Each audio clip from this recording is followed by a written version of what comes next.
Now let's take a look at a typical Van de Graaff generator. What we have here is a large dome that's going to collect all our charge. We have two belts inside this acrylic cylinder right here. These belts are going to rub this pulley system down at the bottom. They'll bring the charge up to the top and deposit it along the top of our dome. Let's take a look at a typical spark. We could illustrate. Ah, yes.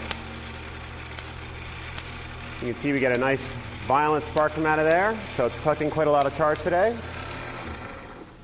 And if we place our aluminum pie plates on top of the Van de Graaff, turn the Van de Graaff back on, you'll note that the pie plates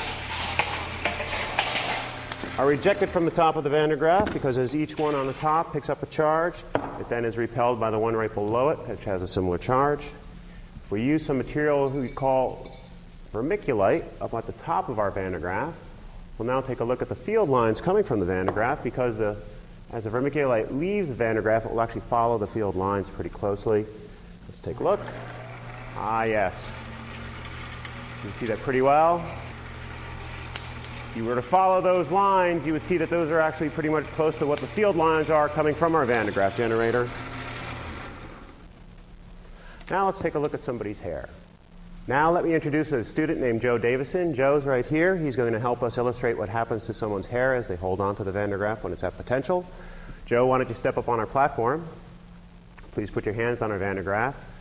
Now if we do this right, Joe won't feel a shock, but we're going to add some potential to our Van de Graaff, and he's going to shake his head a little bit.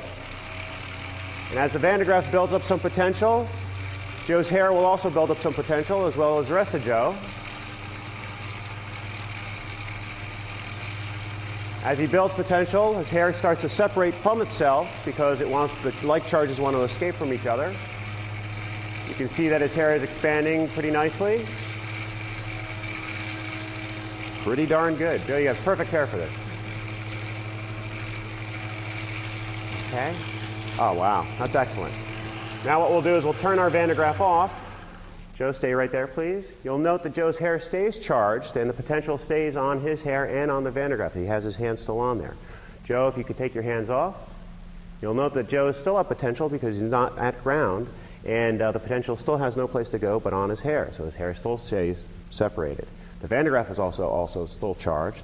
What we're also going to let Joe do now is step down off our platform, become part of the ground, and his hair will now drop down as he loses that potential. We can also discharge our Van de Graaff. It's a small shock because he had pulled off most of the potential while he was attached to it.